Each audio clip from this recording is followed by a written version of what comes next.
नमस्कार, आप देख रहे हैं मनी 9 झटपट। मैं हूं संदीप ग्रोवर। बाजार में जब भी बड़ी गिरावट का दौर आता है तो ये बहस छिड़ जाती है कि क्या बाजार मंदी की गिरफ्त में तो नहीं आ गया है। रूस यूक्रेन युद्ध, अमेरिका में दरें बढ़ने की आशंका, कमोडिटी कीमतों में उछाल से महंगाई की चिंता से 2022 में कई बार बाजार में बड़े उतार चढ़ाव आए हैं। मिसाल के तौर पर 28 फरवरी से यूक्रेन पर शुरू हुए रूसी हमले के बाद 8 मार्च को निफ्टी ने 15,671 का निचला स्तर छुआ था, लेकिन तब भी बाजार मंदी की चपेट में नहीं आया था। तो ऐसे में यह समझना जरूरी है कि आखिर मंदी का मार्केट होता क्या है। किसी इंडेक्स या बाजार की मंदी में जाने का पता लगाने के लिए अमूमन 3 पैरामीटर्स का इस्तेमाल होता है। पहला, 52 हफ्ते की ऊंचाई से गिरावट, दूसरा 200 डीएमए के नीचे फिसलना और तीसरा प्रॉफिट टू जीडीपी रेशो में कमी। चलिए इन तीनों पर तफसील से चर्चा करते हैं। पहला, जब इंडेक्स या बाजार 52 हफ्ते की ऊंचाई से 20% नीचे आ जाए।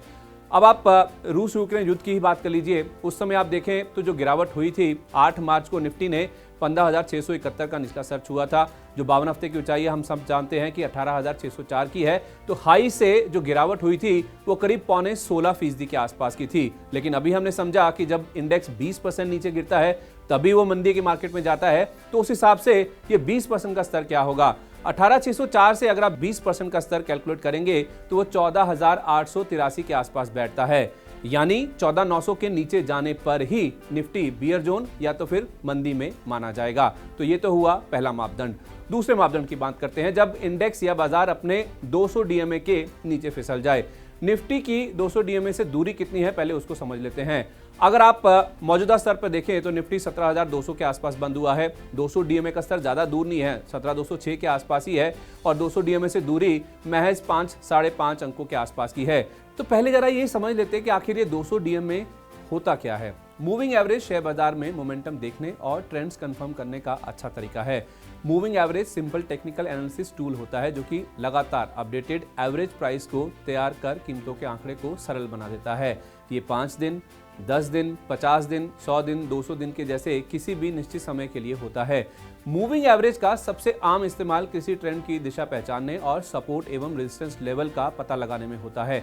मूविंग एवरेज वैसे तो कई तरह के होते हैं, लेकिन इनमें सबसे प्रमुख है सिंपल मूविंग एवरेज यानी SMA और एक्सपोनेंशियल मूविंग एवरेज यानी EMA। मिसाल के तौर पर 200 दिन के सिंपल मूविंग एवरेज को निकालने के लिए 200 दिन की दैनिक बंद कीमतों को जोड़ते हैं और उसे फिर 200 से भाग देते हैं और इस तरह से 200 दिन का मूविंग एवरेज यानी 200 DMA हासिल होता है। अब तीसरे मापदंड की ओर बढ़ते हैं और तीसरा मापदंड है कॉर्पोरेट मुनाफे और जीडीपी के अनुपात यानी प्रॉफिट टू जीडीपी रेशो में कमी। कॉर्पोरेट मुनाफे और जीडीपी के अनुपात यानी प्रॉफिट टू जीडीपी रेशो में कमी होने पर भी इसका अंदाजा लगाने में मदद मिलती है।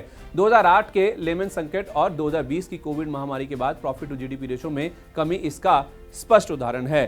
हालांकि लिस्टेड कंपनियों ने कोविड महामारी के असर से काफी तेजी और मजबूती से रिकवरी दिखाई है।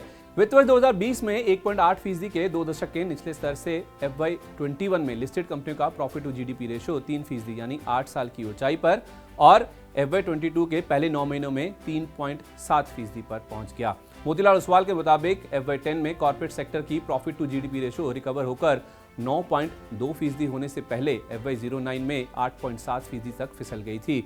इसी तरह FY22 के पहले 9 महीनों में रिकवर होकर 7.6% होने से पहले FY21 में 17 साल के निचले स्तर पर या 6.4% तक फिसल गई थी प्रॉफिट टू जीडीपी रेशो। तो अभी के लिए तो लगभग तीनों मापदंड यही संकेत कर रहे हैं कि निफ्टी मंदी की गिरफ्त में नहीं है। पर रूस यूक्रेन युद्ध, दरें बढ़ने की आशंका, महंगाई की चिंता अब भी बाजार से पूरी तरह से खत्म नहीं हुई है।